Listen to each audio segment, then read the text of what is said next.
I'm going to call to order the Old Bridge Planning Board meeting for April 2nd. So I'd like you to all stand and salute the flag, please. Pledge allegiance to the flag of the United States of America and to the republic for which it stands, one nation, under God, indivisible, with liberty and justice for all.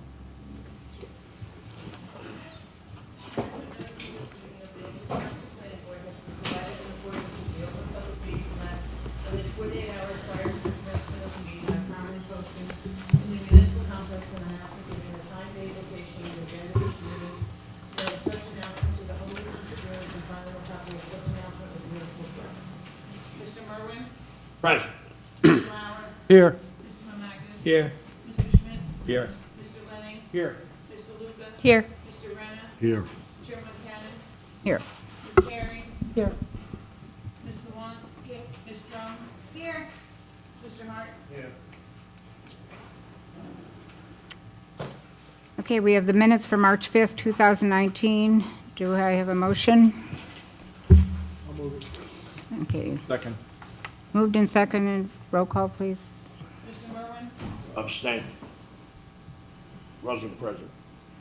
Ms. Mamakis. Yes. Mr. Schmidt. Yes. Mr. Lenning. Yes. Mr. Luca. Yes. Mr. Renner. Yes. Chairman Cannon. I'll abstain, I wasn't here either. Okay, we have continuances, 05-19P, Woodhaven Village, Sections 2, Phase 5. Applicant is requesting to be continued on May 7th, 2019, with further notice. So we do have to vote on that? Because they're agreeing to provide further notice, I don't think we need to vote. They're going to, anybody who's here for So that. if you will there's get a anyone notice. here for the Woodhaven Village, Section 2, Phase 5, it will be continued to May 7th. And notices will be going out for that. Yes, and they will be renoticed. Okay, application 38-18P, RD Management Corp., preliminary and final major site plan, block 16004, lot 53. Chairwoman Cannon? Yes. Hi, for the record, I will be recusing myself from hearing this application. I'm a member of the Foxborough Village Townhouse Association Board, and hearing this application would constitute a conflict of interest. So I will be leaving the room. Okay. Thank you very much.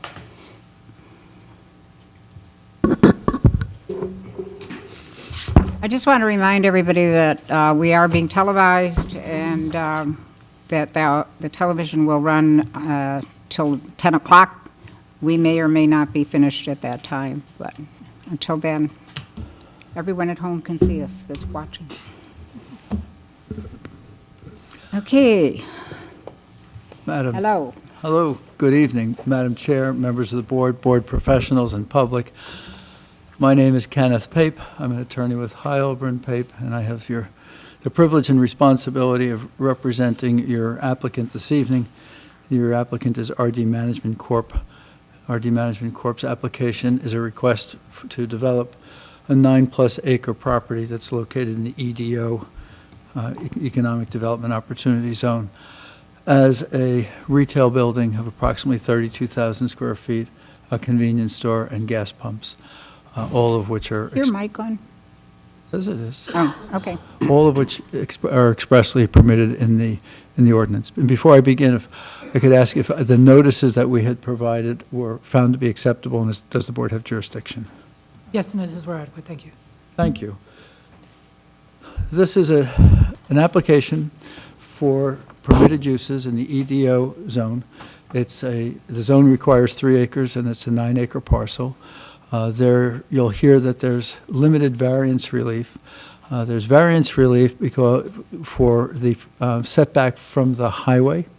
You'll hear that the zone, when we filed the application last year, was OG, and the setback requirement from the road at that time was 50 feet, and we're at 75 feet, and we're at 30. But the new zone is 25 feet, so we conform with the new zone. but there's an interesting anomaly in the law that says you apply the law that was in effect on the day you filed your application. So we'll ask for that variance. And we also have some limited variances with regard to sign details, and otherwise the application is designed to be a conforming application. I wanted to point out that there are reports that were provided to us, three substantive reports. We received those reports last Thursday and Friday. We've had an opportunity to digest them, but we've not yet had an opportunity to meet with your professionals. We anticipate making a substantive presentation this evening. We hope to engage in some meaningful dialogue and gain some guidance and direction from the board and the board's professionals. We're going to ask for an opportunity to meet with your professionals during the month of April before returning to the board and asking you to vote. I think we're ready to make a substantive presentation that's significant, but we definitely need to spend time with your professionals. This property, I was realizing how old I am. In 1988, I was here before this board with this property, and we secured approvals for the development of this property as multi-story, 120,000 square feet of office space. Those approvals were kept alive, and as recently as 2016, the approvals were in place, at which time there was clearing. There was the clearing permits were issued by Nicole Shapiro. There was the installation of drainage structures, the extension of water and sewer, the construction of the stormwater basin on the property, and there was tree removal, the clearing of the site. The use of the property as office buildings has ultimately been abandoned. It does not appear to be viable. After keeping the approvals alive for 30 years and without finding a user, it's not viable. The change in zone, EDO 3, made the uses that we present to you permissive. You're going to hear that from the professionals that the applicant is relying substantially on the improvements that were installed on the site as part of this design. The presentation will be made by Michael Pucci, who's a professional engineer and a partner at Chester Plusas Lasowski. He's responsible for the plans, and he's going to take us through existing conditions and go through the site plan elements. We also are going to present Rob Larson, who is also with Chester Plusas Lasowski. He is an architect and a planner. He'll take us through the limited bulk variance relief requests, sign details, and the building details. And John Ray is here as a traffic engineer. Mr. Burdoff is here, and he is a representative of RD Management. Is Wayne in the building? Mr. Zuckerman, who is representative of the property owner, is also here this evening. With that, Madam Chair, I'd like to begin by calling Mr. Pucci and having him sworn in, provide you with his credentials, and we'll go to work. For the record, I just want to note that Mr. Abbas is here, and I believe he'll hear the presentation and he'll be able to participate in the application. Great. You swear affirm the testimony you're about to give is the truth, the whole truth, and nothing but the truth? Yes. Yes. It doesn't hurt the speakers are on, the public can hear where Yeah, is there, it is on? Yeah, I'm having I'll lean trouble into hearing it. you also. I'll lean into it. We're going to have to, Make sure you talk into the microphone, Surely. please. Mr. Pucci, can you just spell your name for the record, please? P-U-C-C-I, first name Michael. Mr. Pucci, would you share with the board and the public your professional and educational background? I am a licensed professional engineer in the state of New Jersey, licensed for over 30 years. I am a partner of Chester Plusas Lasowski Partnership, where I've been employed for just about 40 years, including working on Foxborough in 1979 in the very first years of the project. I have a bachelor's of engineering from Rutgers University. I have testified before many planning boards and zoning boards, including this board. We'll accept your credentials. Thank you. Mr. Pucci will testify this evening as a professional engineer. I'm going to ask if you could introduce your exhibits to the board. Let's mark them collectively so that they're available for your presentation.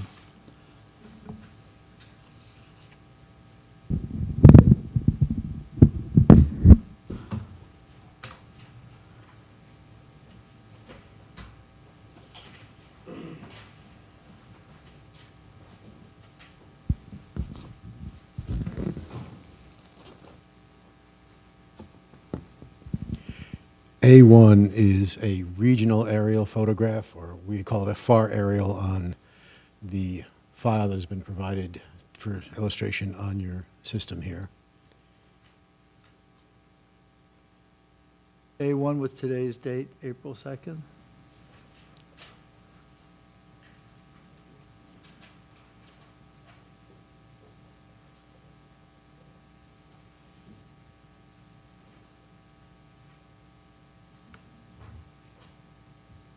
A2 is a closer-in version of an aerial photograph with the site plan superimposed upon the photograph. Thank you.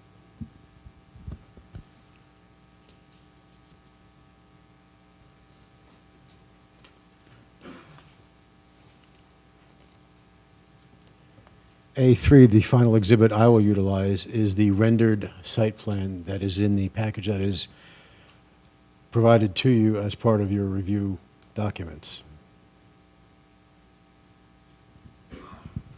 And I'm going to ask that you use the exhibits as you deem appropriate, and if you could begin by doing a description of the property's location and the existing conditions.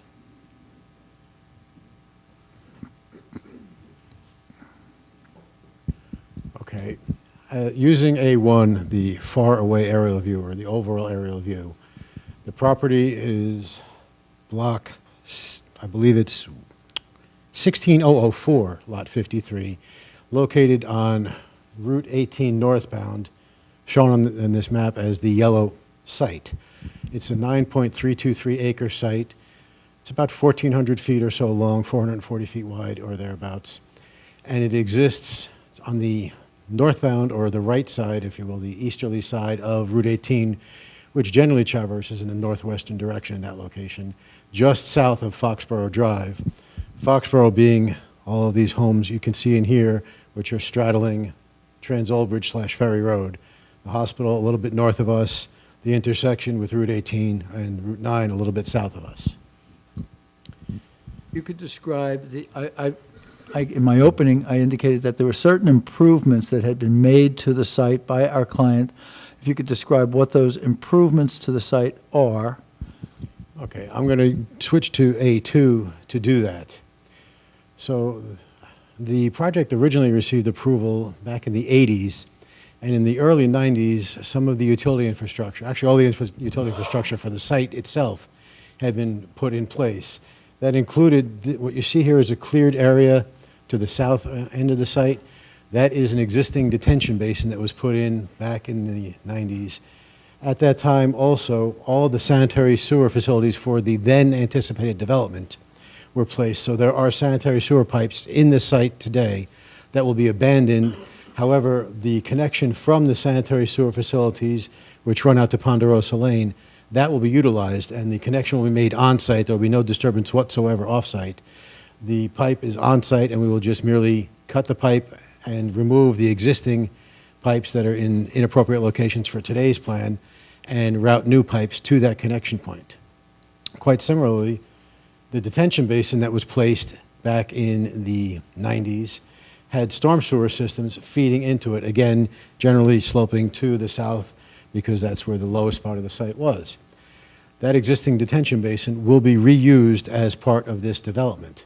However, state stormwater management regulations have been enhanced and changed several times since that time. So the basin that you see as an existing basin today, if you were to drive by the site, will be expanded, and that's noted in the reports of your professionals. We intend to expand it to the west into the developed portion of the site. No disturbance whatsoever will occur on the outbound side, or the residential side, if you will, of the existing detention basin. But we will take new storm sewer pipes that are appropriately located within the proposed new development and feed them into the expanded detention basin located, again, at the southerly or lower end of the site. With regard to water service, back in the 90s, a water line was installed in the shoulder of Route 18 across the frontage of the site, and a tap was made from that water line towards the site, but there's only a short stub of maybe 30 or so feet, and we intend to utilize that stub to feed the site just as we intended back in the 90s. However, it will, of course, be connected to a new looped water main system that has not been put in the ground yet. It will be put in the ground to serve the proposed development that we see here. Would it be an accurate statement to summarize that the disturbance that has taken place and the improvements that have taken place are the installation of stormwater collection system, which will be partially utilized, the installation of water and sewer lines, which will be partially utilized, and that the property was cleared pursuant to permits that were issued by the township for the tree removal and clearing? That's correct. There was not only a disturbance permit issued by the engineer's office, but 2 different tree permits issued by Mr. Lavallo at 2 different points for the clearing that has taken place, and indeed for some clearing that is yet to take place. I'm going to ask if you could go to your next exhibit and do a brief overview of the site plan that our clients propose as the development plan for this property. So this A3 is the site plan that you see in part of the plan submitted to you, and we've also added to it the landscaping that has been proposed from the landscaping sheet, and colored is. So the same exact orientation, Route 18 to the bottom of the page, or to the left as I'm looking at it, Foxborough Drive with its sweeping curve in off of Route 18. What we propose is an ingress driveway into the site, and I will describe to you that there is an existing ingress driveway located a little bit north of this shown location here. That's there today. However, there has been a meeting with DOT to discuss the location of the driveway for this project. There's a traffic engineer who will speak after me in great detail, but we are showing one inbound driveway from Route 18 in accordance with DOT to feed the parking lot directly in front of our proposed retail building. Now, this retail building is shown as 2 pieces, B and C, split down the middle, each 16,200, a total of 32,400 square feet. However, our architect will describe to you that this can be demised in a various number of ways, and therefore, this is the actual retail building with multiple tenants anticipated. Off to the north end, we have a convenience store, 5,000 square feet, with parking situated around the convenience store, and this will likely be a convenience store that has a fueling service associated with it, a gas station, if you will. And we show a canopy over 8 individual gas pumps, which will feed, therefore, 16 vehicles. Located in the northwesterly, I guess, in the orientation here, kind of towards the west corner, if you will, of the site, furthest from the residence, closest to the roadway network. The major in and outbound movement in off of 18 out onto Foxborough Drive. And Foxborough Drive is now shown, it's a median separated roadway with a break in the median to have traffic either turn right or turn left, and inbound traffic is currently shown as 2 inbound lanes, and we may modify that as a result of discussions and recommendations from your staff. You could take just a couple of moments to describe certain statutory elements of a site plan. Now, members of the board, we have your staff reports. Your staff reports have considerable comments that we're going to need to respond to. I'm going to ask that Mr. Pucci describe to you the plans as they were submitted, and to the extent that we're comfortable this evening on the record will indicate the revisions that we intend to make working with your professionals. And I'm sure there'll be others that we'll end up just agreeing to when we work with your professionals. But for purposes of presenting what was designed, I'm going to ask if you would begin by describing the general grading plan for this site. Well, I kind of alluded to the grading of the site in the earlier testimony, talking about the existing detention basin and the expansion of it. The site generally will slope towards the right, if you will, towards the south, and also a little bit towards the east or northeast, towards the buffer area between the residential homes on, I guess this is Stonegate and Ponderosa, or Stonehill, and then the back of the retail building that we're showing. We are actually required to provide a 50-foot buffer behind all of our development against the residential use. However, we are proposing 75 feet, or a 50% increase in that buffer, to leave a substantial buffer, if you will, between any proposed development and existing residential homes. And right now, the topography draining off to this area, this detention basin has associated with it an outflow structure shown right here that discharges into a storm sewer pipe. Absolutely nothing will be done, as I said before, to the east or downstream, downslope of the detention basin. The existing basin is being reutilized in its existing configuration, and any modifications necessary are done uphill towards our development. Indicated that the property, you just shared with us, the slope of the property and the location of the stormwater facilities. Is the grading of the site minimal? Are you going to be respecting the existing grades? Well, yes, the existing topography is rather gentle in the order of 2, 3, 4%. This is not a steep site by any means. It's relatively flat, and we intend to mimic the existing topography as much as possible. There is no need for any sort of severe slopes or steep parking spaces or anything like that. Drainage, you've touched on what the existing drainage. If you just give a general description of the drainage system that you've designed for this project. Well, the stormwater management regulations, as I said before, have changed a number of times since the 90s. And we are now required to meet 3 prongs: water quantity reduction with targeted reductions in quantity, quality has to be taken care of, that is, clean the water, and also recharge. So as to quantity, the existing detention basin would not suffice to meet current standards for the site. That is why the detention basin is being expanded to the west or northwest. It's larger than what was previously approved. Although the intensity of development is virtually identical to the prior plan, the new rules require a larger basin to handle quantity reductions. Water quality is being addressed by what are known as MTDs, manufactured treatment devices. These are shown located underneath the parking lot here. They are sort of a filtration system of a number of cartridges that would filter water that comes off of dirty pavement. Dirty pavement by DEP is defined as asphalt. The water that would come off of a roof is clean pavement, does not require treatment for quality, but the asphalt pavement does require such. The third prong is known as recharge, and that sort of mimics the aquifer recharge requirements of Old Bridge, which have been in place for many, many years, I believe predating DEP looking at it.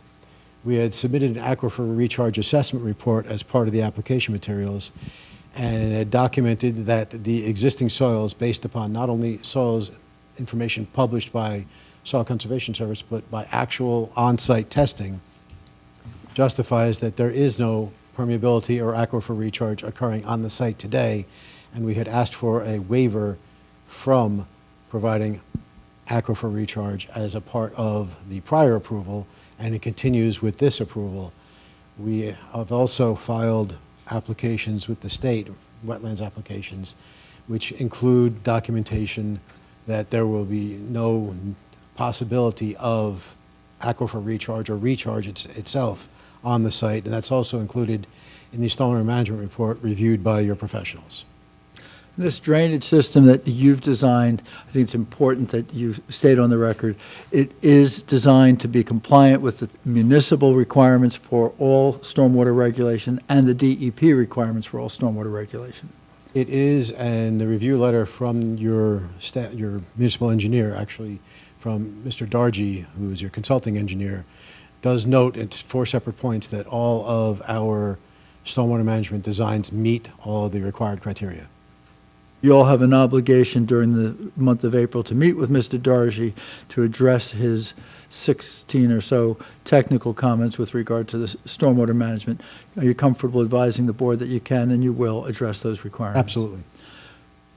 I'm going to ask that you move on to, and the stormwater system is a privately owned system, privately maintained by the property owner and not a burden on the township. Is that an accurate statement? That is, and as part of state stormwater management regulation requirements, any major development is required to prepare a stormwater management maintenance manual, which has also been prepared and submitted, documenting who will be the responsible entities and also providing all of the necessary technical guidance and forms for ongoing inspection and maintenance of the system.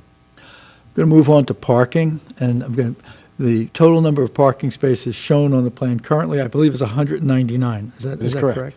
And if I read carefully, the board's planner confirms that the number of parking spaces shown on the plan is consistent with the ordinance's requirement, and the number of parking spaces does not require a variance. That is correct.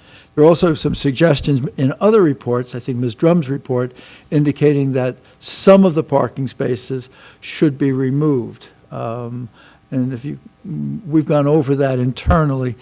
From your perspective as the design engineer, I know that when Mr. Ray is up, he'll talk a little bit further, but from your perspective as a design engineer, removing the parking spaces suggested by Ms. Drum does not in any way change the integrity of your site plan design, does it? Not at all. There are limited number of spaces, very limited number, that are suggested to be eliminated or potentially striped for reserved use, and it will not impact the functioning of the parking layout as far as a site engineer designing the plan is concerned. And I will let Mr. Ray.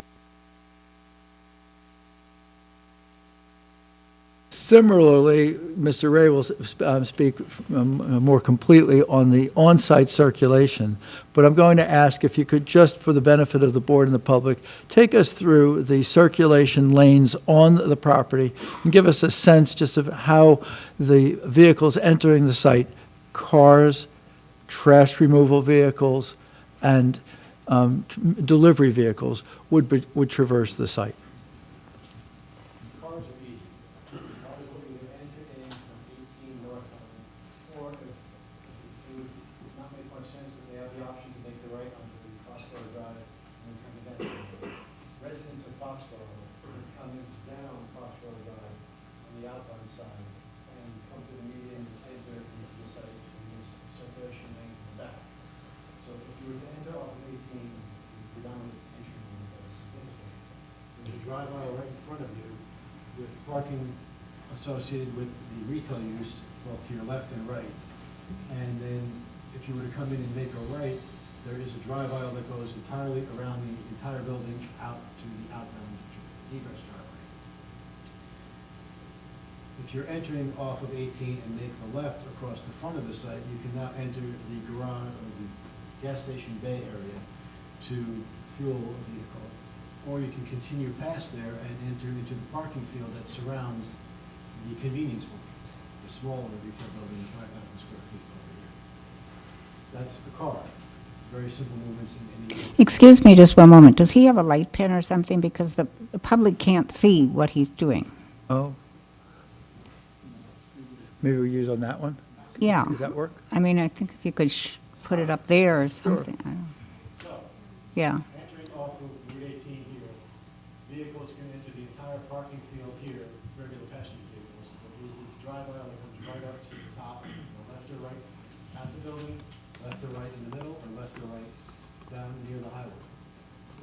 As I said, vehicles can also enter and turn left and get into the fueling bay area here, or can continue past the fueling bay and park anywhere around the smaller convenience building here, which has parking associated with it. Those are for vehicles entering, as I said, from 18. If vehicles that are in Foxborough and would come down Foxborough Drive can turn into the driveway here and then enter in the reverse direction to get around the convenience market, and can either go through and around here to get into the office building, retail buildings if they choose to. Now, that's just passenger vehicles. Smaller delivery trucks, the typical box trucks, show up with deliveries of potato chips or soda or whatever to the convenience market or deliver. Yeah, you have to talk into the mic or something, because it's not, I mean, I'm hard of hearing, and I can.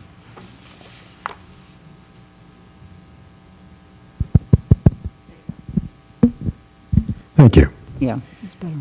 So, smaller delivery vehicles will enter off of 18, bless you, and now they can either traverse to the right and around to the back here. There's a loading zone provided at the entire back of the retail building, or they can enter and go to the left up here and drop off supply.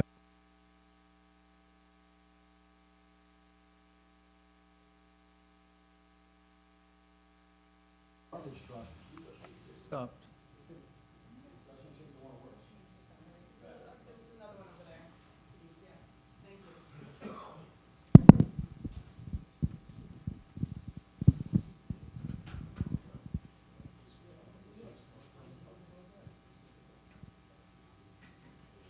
Better?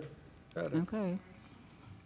So, any trash vehicles that will come to collect trash, well, they're about the same chassis size as a small delivery truck, and they will also be able to enter off of 18, turn to the right here, and come around. And there are 3 dumpster locations located across the back of the retail building. So they will come in, grab the refuse as need be, and then exit the driveway. There is a refuse area shown here for the small 5,000 square foot convenience mark, and they will be able to come in off of 18, traverse up this driveway, and head right in, grab what they need to, and then leave out the driveway. The last option is if there's ever a need for a large tractor trailer, say for move-in purposes, and that vehicle can again come in here and turn to the right, go around the back and stop and unload there. Also, as a convenience market with a fueling facility, that tractor trailer will come in here, make the turn to the left in this drive aisle. The tanks are located beneath the ground right in this area, so that truck will park here for its 10 or 15 minutes of unload time, fill up the tanks, and then exit out of the same driveway here. Now, we have internally, as Mr. Pape said, discussed.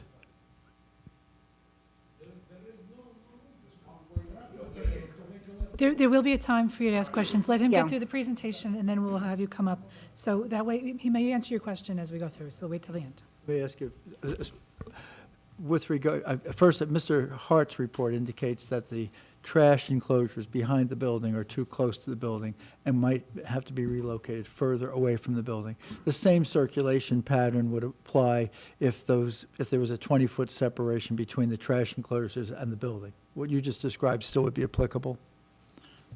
It would be applicable, but we might flip it and put the trash on the outside and the drive aisle closer to the building. We'd have to look at that in greater detail with the other professionals and especially traffic. There was also, we had some internal discussions about Foxborough Drive as a public road, but very quickly it goes into a private road system. To make certain that the truck traffic leaving this site is directed to the traffic signal, if you could just briefly describe the type of signage that would be required and appropriate at the exit driveway. That was exactly what I was about to say 2 minutes ago. So, exiting traffic here has 2 options, turn right or turn left. And if you turn right, obviously you're entering a public street, getting into a private, public streets around a residential development. We would anticipate putting appropriate signage along this exit driveway, restricting all truck movements to left turns only, forcing them into the left turn only lane out, and then forcing them onto Foxborough Drive back out to Route 18 North, prohibiting the trucks from turning and entering into the residential neighborhood. We also have seen in one of the reports the suggestion and or request to file what is known as Title 39 with Old Bridge Township. Effectively, that gives the Old Bridge Township Police Department the rights to enforce traffic laws on the private development site for here. So any signage that is placed in here restricting movements can be then enforced by your police department. There's, amongst the staff comments and requests is that you prepare turning templates for all of the vehicles that you just described, the articulated vehicle, the straight truck, the emergency vehicle, the vehicle that would be removing trash, as well as the general cars. Are you comfortable that you can and you will provide to the board's professionals and ultimately to the board those turning templates? Yes. Right. And that what you've just testified to as to those movements, those have all been tested in your office, and you know that the vehicles can maneuver the site as you just described. Yes. I'm going to ask if you could go to the lighting plan. I'm going to begin with the one change that we've discussed. The lighting plan is currently designed with 25-foot tall light stanchions, and the ordinance is at 18 feet. We've been using 20 feet with some success. I'm going to ask if you could describe the proposed revision to the light stanchion, describe the lighting type that is proposed, and the protective measures that would be incorporated into the lighting. Okay. Mr. Pape summed up my testimony succinctly, but we propose to use 20-foot high mounted light poles, and they would either be, if they're in a grassed area, a 20-foot long pole with a light at the top of it, or if they're in a parking field, for example, if there was a light pole proposed somewhere at the corner of 4 parking spaces, it'll be a 3-foot high concrete stanchion with a 17-foot pole, always shooting for a 20-foot high elevation for the what is known as the luminaire, the actual light fixture. We intend to utilize LED lights directed downward. We further intend to make sure that all the LED lights are not only directed downward and giving forward throw towards where they're necessary, but also include with them what are typically called house side shields or backside shields to make sure that any lights that are on the perimeter along here that are used for the purposes of illuminating the travel aisle back here would not have any light spill backwards towards the residential area. Similarly, anything that might be across the frontage here, we don't want to have any light spillage towards Route 18, which could potentially create a glare situation or an unsafe situation for passing motorists. LED lights, downward lights, shielded lights, 20-foot stanchions, and I'm going to ask also, are you comfortable advising the board that the comments in the professional staff with regard to some bright and dark spots, that you can eliminate those with some modifications to your illumination plan? Absolutely confident. It's just a matter of making sure when the lights are put at the appropriate height and the appropriate heads are placed on there, that they're spaced accordingly. Right now, there is an actual little spot in this area here and another one out here, but just because of where the poles are today with 25-foot high and different fixtures, that they fall under the 1.0 foot candle requirement of your ordinance. And we will make sure that when we revise the plan, we provide adequate coverage in all locations. I'm going to ask if you could describe the landscaping plan. I'm going to ask that you begin by describing the 75-foot landscape buffer area that is located between the residential community and the building. And you've already pointed out that the ordinance requires that to be a dimension of 50 feet and that it's at 75 feet. If you could describe what's in that buffer area now and what's proposed to be in that buffer area. Well, what is in the buffer now are existing trees, and what is proposed to be in that buffer area are those same exact existing trees. We have proposed a retaining wall at the limit of our driveway, a small height block retaining wall to the right, or call it the northeast of the access aisle behind the building, to make sure that there's no need to grade out a slope and therefore disturb the roots and ultimately the trees that are in that area, but rather to maintain a 75-foot wide buffer of the existing vegetation that is there today. You could take us to the landscape, the treed area that is located to the, I think it's the south of the basin area. If you could describe what is there and what's proposed to be there after the development of the site. The existing detention basin currently has a clearing up to where I'm showing it now, and there is an existing wall built there as part of the old detention basin. And absolutely nothing from that wall outward will be touched. So all of the existing trees that you see there today that I'm highlighting and circling, they are going to remain. No disturbance whatsoever. Any utility connections, as I said before, are occurring upstream, uphill of that area. Generally, if you could describe the additional landscaping around the perimeter and throughout the parking lot as you've designed it. This is embarrassing, but what you see is what is proposed. Basically, shade trees around the perimeter of the parking lot, and then shrubbery throughout the islands of the parking lot. And we hear loud and clear from your planner and your engineer that additional landscaping is necessary, and we will certainly provide additional landscaping to enhance the landscaping that you see on this plan. Specifically, we definitely want to enhance buffering around the refuse area located for the small convenience mart, but also there can be ample room for infill along the frontage, being mindful of site triangle easements and so on. But that should not really affect us. We can infill in here because there are some ordinance requirements for buffering and sound attenuation. Additional landscaping will be provided to the satisfaction of your professionals. The wooded area that's located between the residential community and the back of the building, there's also an opportunity to introduce some understory material to supplement the woodlands that are there. Actually, much of that area is restricted for us for any development. There are isolated wetlands.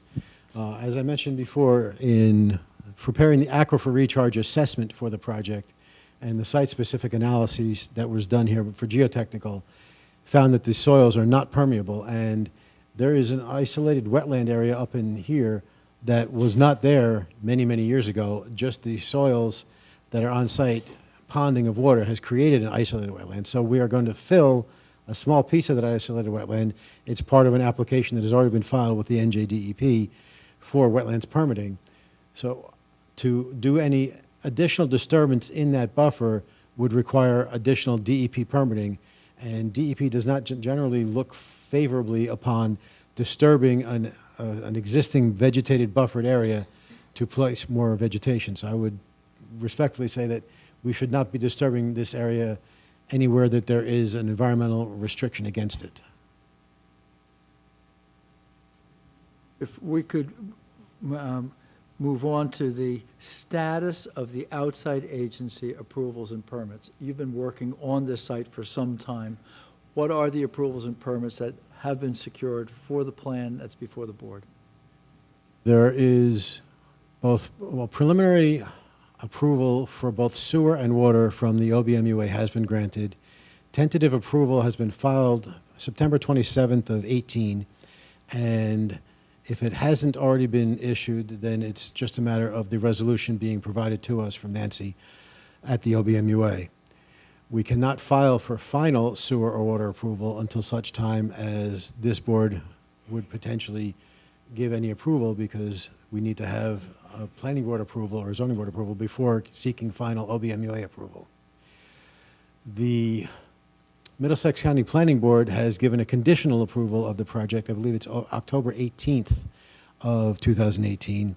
And the conditions in that approval are simply a letter from the municipal engineer stating that the municipality has reviewed the on-site stormwater management system and finds it acceptable, and provision of the standard maintenance agreement language on any plan that Middlesex County requires. The Freehold Soil Conservation District has reviewed and approved or certified the plan as you see it today. The NJDEP had issued a letter of interpretation in 2017, remains valid until 2022, and we have filed wetlands general permits for 6, 6A, 1, and 11. Generally, it's for the fill of the isolated wetlands in this area and the associated transition area or buffer around it. The general permit 1 is for the modifications to the uphill side of the detention basin, because the detention basin has been classified, portions of it, as an ordinary resource value wetland. No buffers or anything, but since it is now classified as a wetland simply because it has remained wet, then a permit is necessary to do the modifications. And lastly, a general permit 11, because there is an existing swale here that this driveway entrance will cross. So in order to cross that driveway, we have to place a pipe under the driveway to allow the water that continues in a southbound direction on the shoulder of 18 to cross underneath the proposed driveway.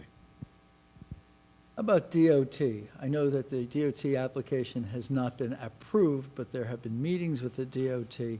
Mr. Ray will discuss the content of those meetings, but if you could just confirm that we do need a DOT permit and that the application's pending.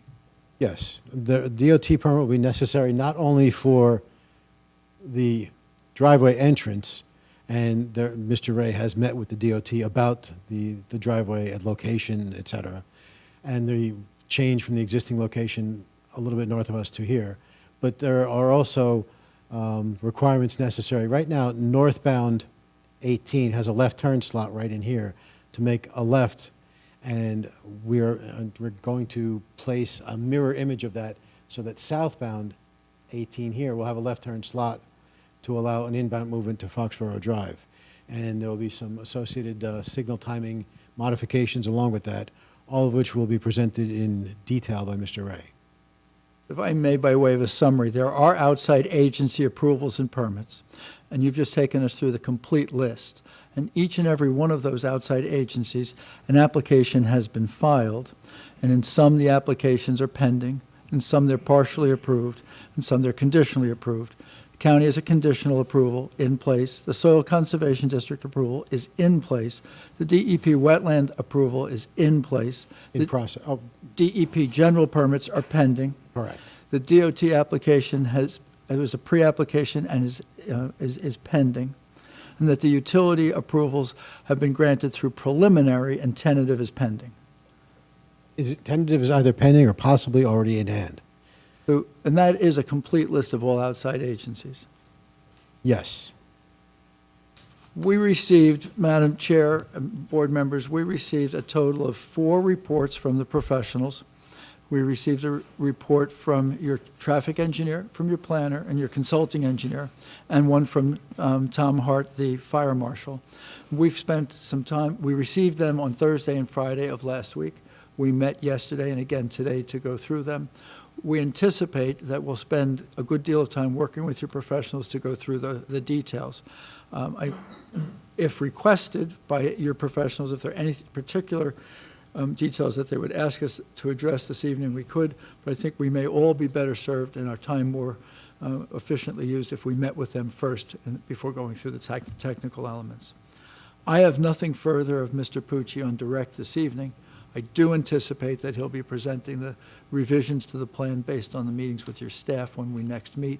He's now available to you, board members, your professionals, for examination. Madam Chair, if I can make a comment. Mr. Pape, I'm not sure if you're aware, there was also an Old Bridge Police Traffic Safety Review. Not sure if you've seen that. It was 2 minor comments. I can hand it over to you, just for your reference.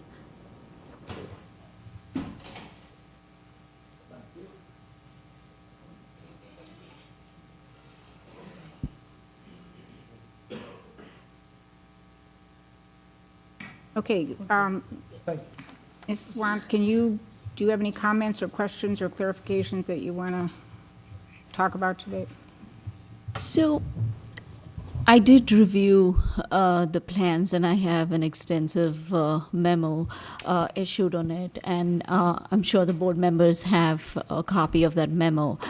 Few things which I noticed, and actually we had an internal meeting, Deanna Drum, Rakesh, and myself, to go over our comments, because some of the comments would trigger like major changes to the site layout itself. And one of the I have enumerated all my comments or concerns in my memo, but one thing that actually was came to my mind was that this development is at the gateway entrance of Foxborough development, and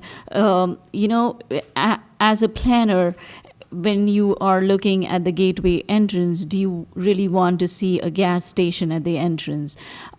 So one of my comments was, have you considered flipping the design so that the retail building is closer to Foxborough Drive so that the residents can walk to the retail center? And the gas station, which would generate more traffic, would be towards the southern side, so that any traffic generated by the gas station would be discharged directly on Route 18 instead of being directed on Foxborough Drive. So I haven't discussed this with the applicant. These were comments which I had in the memo. The traffic engineer, the engineer kind of agree with the comments. They have the same issues. Like, for example, the ingress on Route 18. Why can't that be a combined access driveway so that traffic generated by this use is discharged directly on Route 18 instead of being directed on Foxborough Drive? And adding sidewalks on Foxborough Drive so that people can walk in. The dumpster location, which is closer to the Foxborough driveway, ingress and egress driveway, is there a way they can relocate it so that it's closer to the retail building rather than having it on Foxborough? There were comments like that, and I'm sure the applicant would want to revisit and make changes to the application. So I think I will save my comments to just discuss with them directly and then come back with newer revisions. Okay, thank you. And, yes. Yeah, Ms. Strum, for the record, I think Vina addressed some of my concerns also. One was trying to get an egress out to Route 18. I did have a side conversation with the applicant and his team before the meeting, and I'm going to try to reach out to DOT, see if there can be a resolution on that matter, because there was, from what I understand, a pre-application meeting at DOT, and they basically said this is where it's going to be. So that's something I think we can try to work with the applicant and their team to resolve. One of my other issues that I have is really more for the board's consideration as you hear about the parking is while they meet the parking, criteria, my concern is more the unbalancing of the parking, meaning that there's more parking that's on the gasoline station versus the retail. My concern is whether or not if there's not enough parking in front of the retail, people are now going to be parking on the gasoline side, and then you're going to have a lot more pedestrians crossing to the retail. That was one of my concerns that I saw. But again, from what I understand, we're going to have a meeting and take a look at this twice again. Okay, thank you. And Mr. Hart? Yeah, I feel the same. I'll wait, because if they're going to change their design, Yeah. it's going to change my whole Your whole shebang? request. So. Okay. Does anyone from the board have any comments or questions right now? Yes. Was this part of the original Foxborough GDP? Was it, Was this Was- part of the original? Was this part of the Foxborough? original GDP of Foxborough? this was part of the original lands that were part of I don't think it was Foxborough. GDP. The zone changed in the past year, so this plan was not part of a general development plan. I understand the plan isn't, It was, but there was no. was this part of the overall Foxborough GDP? The lands were, 35 years Yeah, ago. it wasn't a PD. I mean, it wasn't a planned development or anything. No, it wasn't in the, so that the Wasn't like people were Woody. buying the houses knew that something was going there, or? Yes. Yeah. When people bought the houses, the Route 9 and Route 18 properties were owned by the Foxborough organization, and they were designated as either office or commercial. Okay. The, I like the way, I always loved the planners when they said, well, they're going to use box trucks to bring up the deliveries. I have never been to a Wawa or a Quick Check yet where they brought in a box truck to make their grocery deliveries, or a 7-Eleven. Every one of them are tractor trailers. Now, they may not be 45-foot trailers, but they're definitely 30-foot trailers, all right? So, I love it when you do that, and like we don't know here. We do know. The gasoline tank truck where the proposed tanks are right now, from the end of the canopy to the parking spaces, you show 30 feet. You bring in a tractor trailer with 8,000 gallons of gasoline, and he's stopping to make his deliveries on top of those tanks. He's stopping everything along that road. There's nothing moving there. Right, and they're 40 feet. So, I mean, that is in a bad spot. It would stop the flow of traffic around there. Do you plan on selling diesel? Most likely. So if you're planning on selling diesel, you're planning on getting 18-wheelers coming in to get diesel. The And tip- you're not, and then you're gonna tell me, no, we're only getting box trucks in here.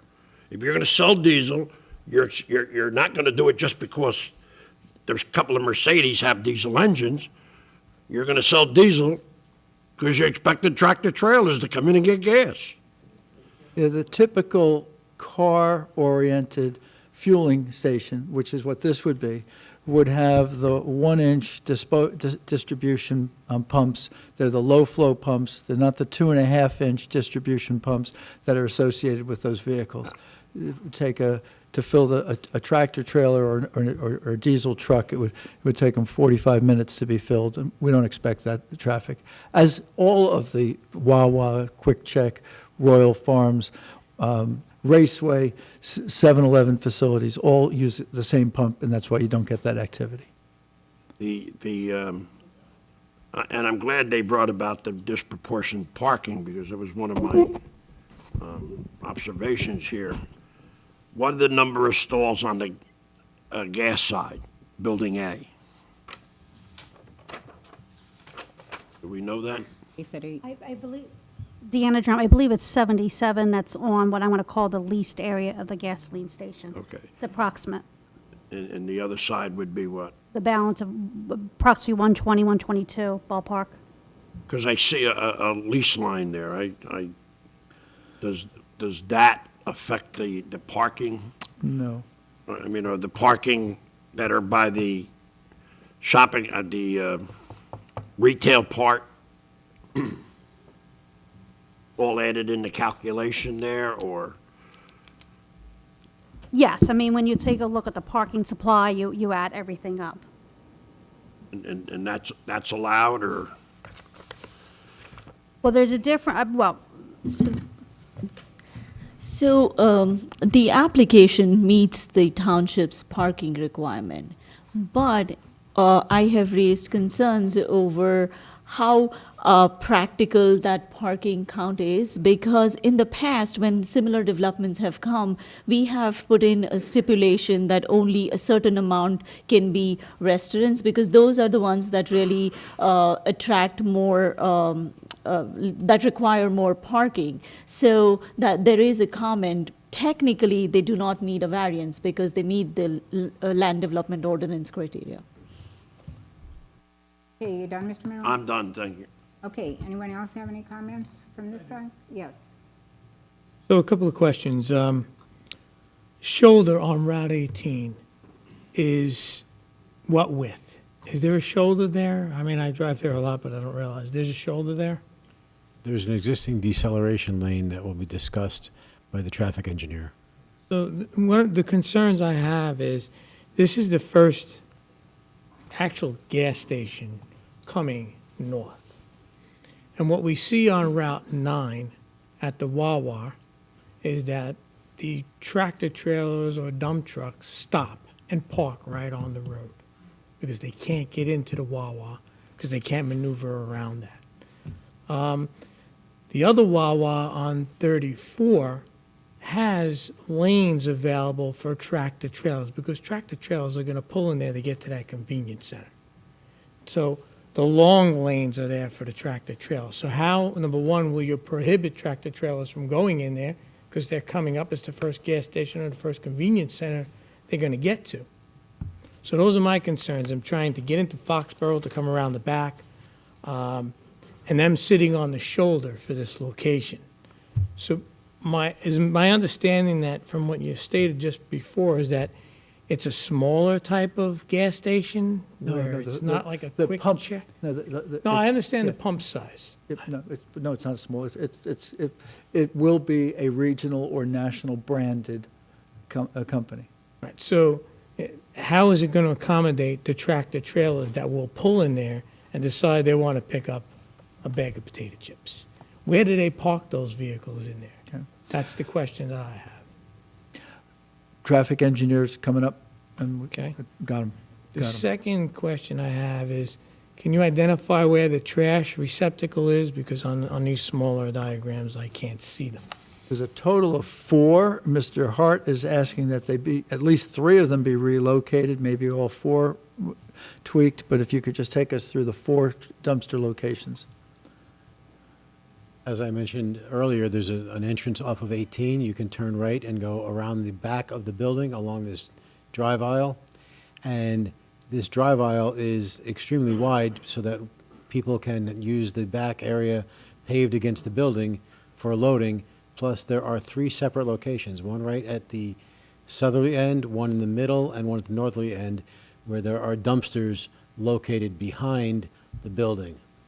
There's a 4th location out here so that opposite the drive aisle between the parking stalls of this parking bay that is to the east of or behind the smaller convenience market, there is on the opposite side of this drive aisle a depressed curb and an enclosure, or a trash location for refuse that will ultimately be fenced in and screened, should it remain in that location. Only because, you know, quality of life, when people live behind a center like this and you have trash trucks coming in there in the morning or whenever they come through at night, that's a concern. So I just wanted to know where they were. Tom, you had asked them to be moved away from the building. So now the dumpsters themselves behind the building, where are they going to be moved to? We've got to sit down with Mr. Hart and work that out, but most likely on the back side of the driveway, in enclosures. Right, that's what I have. Thank you. Anyone from this side? Yes, Mr. Schmidt? Yeah, what's the purpose of the concrete pad that's north of the filling station?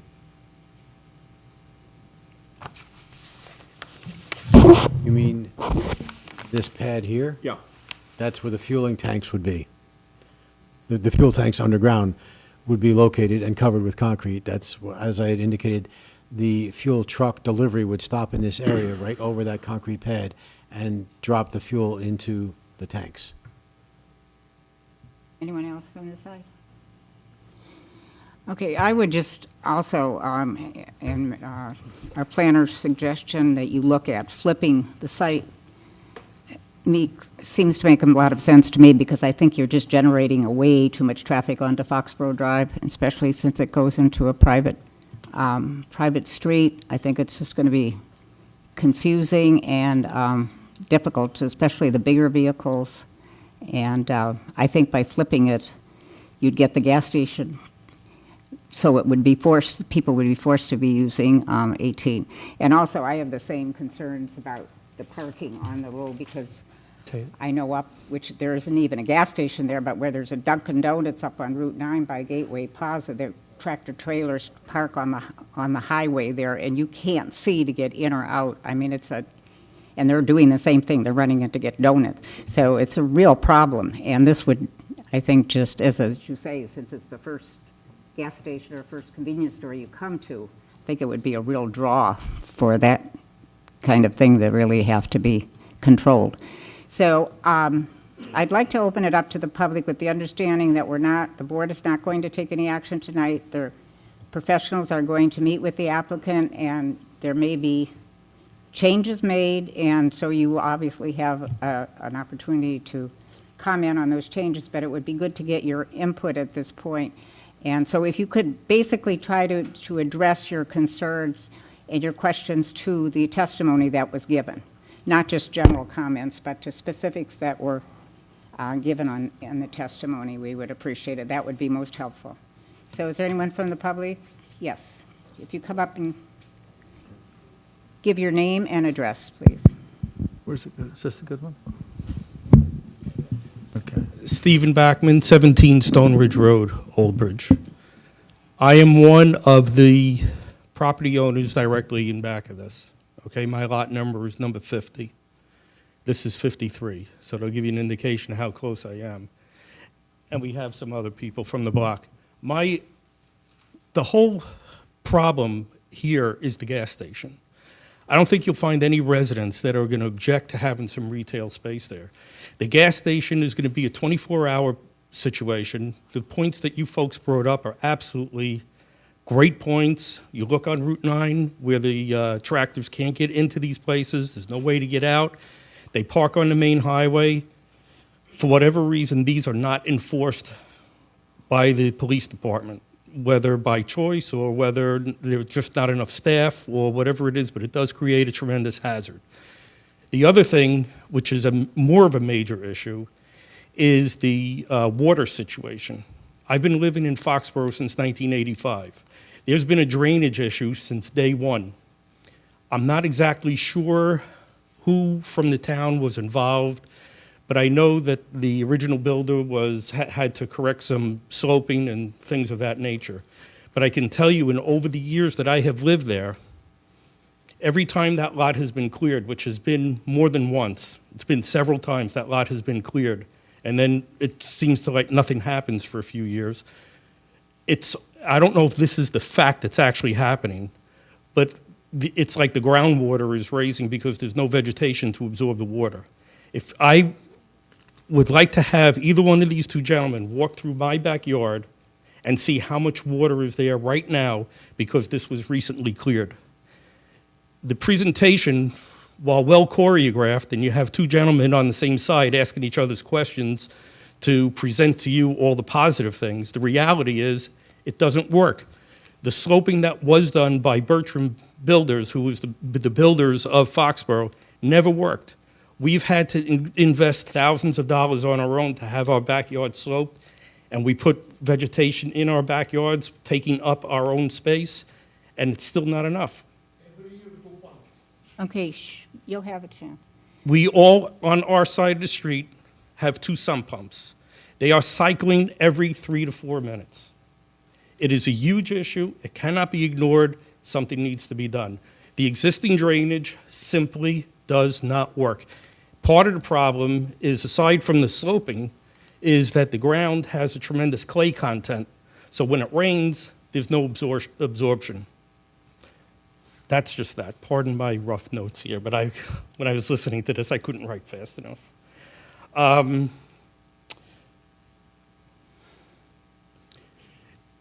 The signage and just the idea of a 24-hour operation.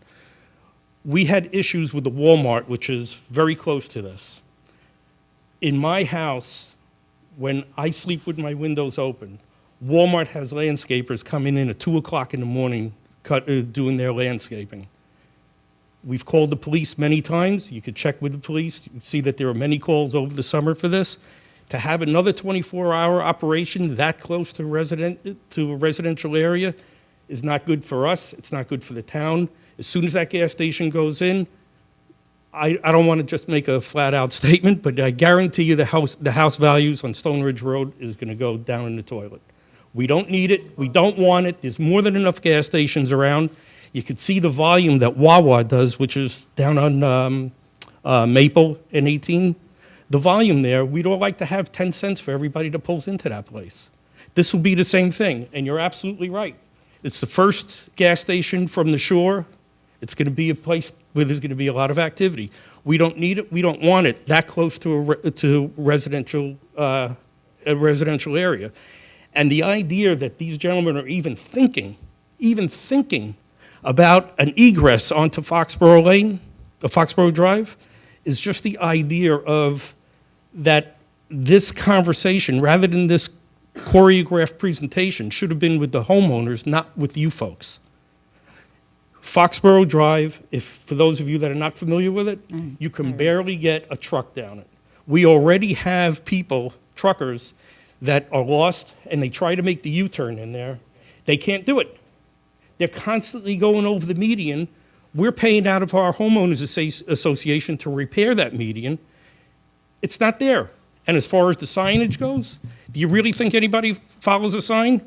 Look what happened on Marlborough Road coming out of Walmart. There's a sign, there's even a curb that doesn't allow you to make a left turn. How about you and I collect 10 cents from everybody that makes that left turn, even with the big sign and the curb that doesn't allow you to make it, but they go around it, or an island, whatever terminology you want to use. Same thing's going to happen there. There cannot, even with just the retail, even if the gas station is not there, to have any egress out onto Foxborough Drive is a hazard. There are school buses there constantly from 7 o'clock in the morning till 9:30. They start coming back in at about 3 o'clock. It's an accident waiting to happen. You guys need to make that a priority. And I'm sure you are, because these guys made me smile when they asked the questions that they did. And I don't know if any of you guys live there, but I'm glad that those are being addressed. And that's besides the safety of having a gas station there. And the gentleman had described having the 1.5-inch hoses to fill up a truck. If you're driving a truck and you are on E, do you care if it takes you 15 minutes longer to gas up? They're going to be there. And they have a 30-foot pad with a 40-foot truck coming in. I don't think anybody's got the tape measure out correctly on this one. Okay, thank you. You done? Or you have more? I'm going to be very quick because Okay. the bulk of my thing is the water, which I already addressed. And that is huge. Garbage. Why, even, again, without the gas station, why can't the garbage be put out front on the 18 side? So when these guys come at 3, 4 o'clock in the morning to pick up garbage, you don't have a truck which is not, as they described, a small box truck. I don't think anybody's seen a small box truck come picking up garbage. They are the large truck with the forks. They pick up the dumpster. They make plenty of noise. Why not at least put them out on 18? There would be no problem, wouldn't be in the way, be behind these trees that they're putting up. And how about fencing to prevent people from going onto our property through the buffer zone? We need to have probably at least an 8-foot fence there. Okay, thank you. That's it. Thank you for your comments. But please keep in mind this water issue. It is a major, major issue. Okay. I invite anybody to come to my house at any time to see what the water issue is in reality. Okay, Thank you. thank you. Thank you. Anyone else that has any comments? Morning, ladies and gentlemen. Good afternoon, or good Can I evening. have your name and address, please? William Miller. I'm the attorney for Foxborough Village Homeowners Association. So we just found out, we got the notice yesterday, so I really haven't had a chance to do a letter of representation. But Mr. Bachman has adequately addressed the concerns of some of the homeowners, and the professionals have already addressed any of the questions that I was going to articulate to Mr. Pucci. But I did want to point out that with respect to the plan, it doesn't show how far the exit on Foxborough Drive is from the next roadway. And as you clearly indicated, that leads directly to several privately owned roads by the Foxborough Townhouse Association, Diamond Lane, Emerald Lane, and the other 2 lanes as well. So I would ask, how far does the plan reflect how far the exit on Foxborough Drive is from the next roadway? Mr. Pucci, does that plan reflect that? The plan shows graphically on the key map how far it is to Stone Ridge Road, which is approximately 150 or so feet to the northeast of the exit driveway from this parcel onto Foxborough Drive. Once you get to Stone Ridge Road, you will have to turn either left or right and then traverse, I believe Diamond Lane is to the north until you get to a privately owned court. So there is no representation of something that far away from the site. So with respect to that particular location, how would you prevent traffic from going into the development, other than the sign? And that there's no 24-hour police presence that can be established. Is there any means of changing the egress or exit so that it is not on Foxborough Drive? The design that you see is the design that was given to the applicant at the DOT pre-application meeting. Ms. Deanna Drum, who is the traffic expert for the municipality, we're going to meet with her, and we're going to see if we can approach the DOT and persuade them to change their mind. But currently, what you see is exactly what the DOT, and I'm going to use the word dictated, as the means of ingress and the means of egress for the site. So we're going to explore with the assistance of the township's traffic engineer whether that can be revisited.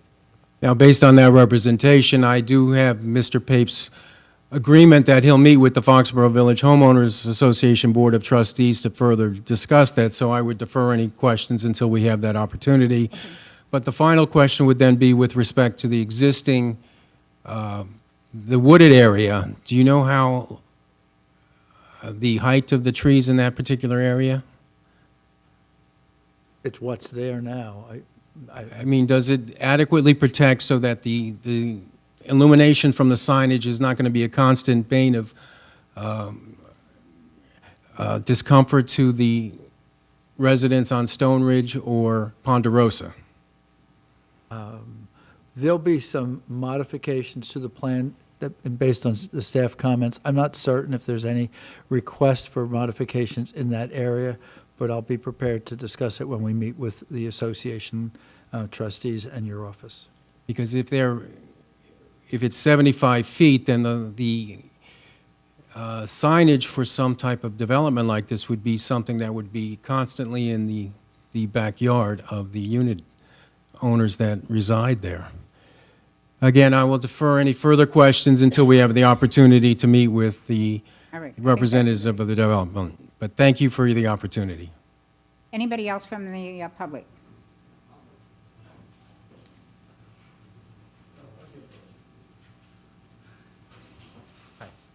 My name is Gennady Chernyhovsky. I live on 30 Lablencia Road. You can pronounce it. Gennady Chernyhovsky. C-H-E-R. N-Y-A-K-H-O-V-S-K-Y. You don't want to know. Anyway, I live not behind this, I live the other side. Doesn't matter. But I will always go through Foxborough Drive into development. And we need your address for the record, please. 30 Lablencia Road. I already said that. It's the other side of the Foxborough. Yeah, but we still need it for the record. I told. Okay. 40-feet truck that will pull up into the gas station that will deliver gas for the pumps cannot make that left turn from the exit. He just can't. It won't fit there. And now, right now, there's a divider, so you need to break the divider to make availability for him to go left. Otherwise, if he's going right into development. And he can make the left or right. He will enter from Route 18, yes. But how he's going to exit to Foxborough? 40-feet truck cannot do that. I mean, I do this for a living, not driving truck, but I drive. And I'm telling you, they cannot make that turn. Okay, well, that's good information. Anyone else? Yes.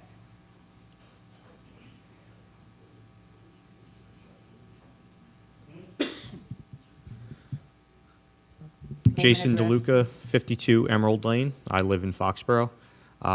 One thing I noticed is they're using the original trees in that backwooded area, and those are all deciduous trees, which means, you know, come wintertime for 6 months out of the year, you know, I know they're going to put shades to block it from one direction, but it's going to light up like the sun 24 hours a day, and no one's going to be able to have their back windows open without, you know, getting sunlight 24 hours a day. So I think, yeah, the gas station is kind of an issue if it's 24 hours. And, yeah, the sound coming across that would be a problem as well. Okay, thank you. All right, okay. It's going to be in my backyard, that's why. My name is Leonid Finkelstein. I'm 15 Stone Ridge Road. I'm right behind where the gas station, everything is going to be there. My issue is, I know the gas station because I've been running gas stations for 25, 30 years, okay? Trucks come in, it's not 20 minutes and 30 minutes, it's trucks 8,500 gallons, so it's going to take a long, long time to unload. For them to get out, like the other gentleman said, never. It's impossible to get out, okay? I know how they operate because it's not the first day I'm in this business, okay? Also, you know me maybe from Emporium, both Emporium gas stations, that's what I work. Also, issue, a lot of things was said about, you know, drainage, but nothing was said about the environmental. A lot of times something leaks, you know what I'm saying? Do you want the smell, the vapor and everything is going to be in my backyard. and a lot of them said about lights and everything. Same thing like Mr. Bachman said. You're going to see a lot of people coming in with garbage, with the landscapers. That's going to make noise. We won't be able even to open doors or windows and anything. That's it. Okay, thank you. Okay, I'm going to close the public portion for now. We're going to, do we have a date that we're going to continue? Madam Chair, I do have 2 additional witnesses. Oh, you're going to put them on If you there? wanted to, your pleasure, I'm prepared to give you the,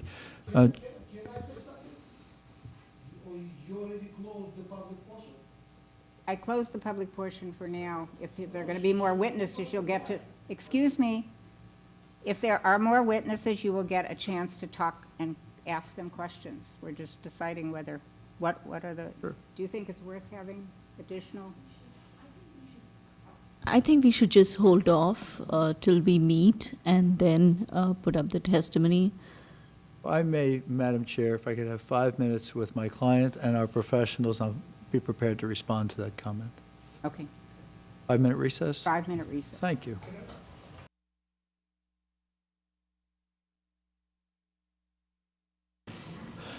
Madam Chair, back on the record? Yes. Madam Chair, following the suggestions of the board and the board's professionals, although we're prepared to present the traffic expert and the architect this evening, we'll defer, we'll meet with your professionals promptly. We'll work on revisions and supplements to the materials.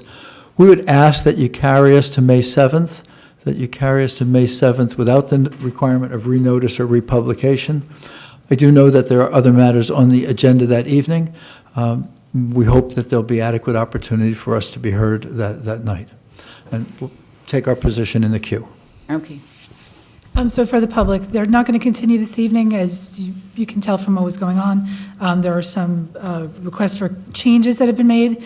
They're amenable to talking about those changes, so it makes sense that we're not going to continue with this on plans that aren't going to end up being the final ones.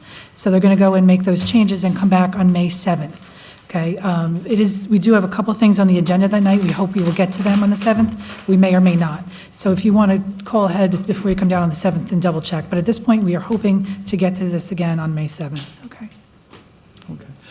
Then, Madam Chair, if the board could in fact confirm that it's carried to that date without the requirement of renotice and republication? Correct. No further notice is going to be provided, so this is your notice, okay, that it's being carried. You can call the planning board office and double check the dates, okay? We'll be responsible for delivering the transcript to the board prior to the hearing. We'll continue with the court reporter at the next hearing. We'll meet with your professionals in the interim. And to all, thank you and good night. Okay, thank you. And thank you all for coming. Okay, do we? Yes. Did you want to discuss just the things coming up or no? What? Did you want to talk about the things coming up? We just got that. No. All right, does anybody on the board have anything? Otherwise, is there a motion to adjourn? Okay, all in favor? Thank you.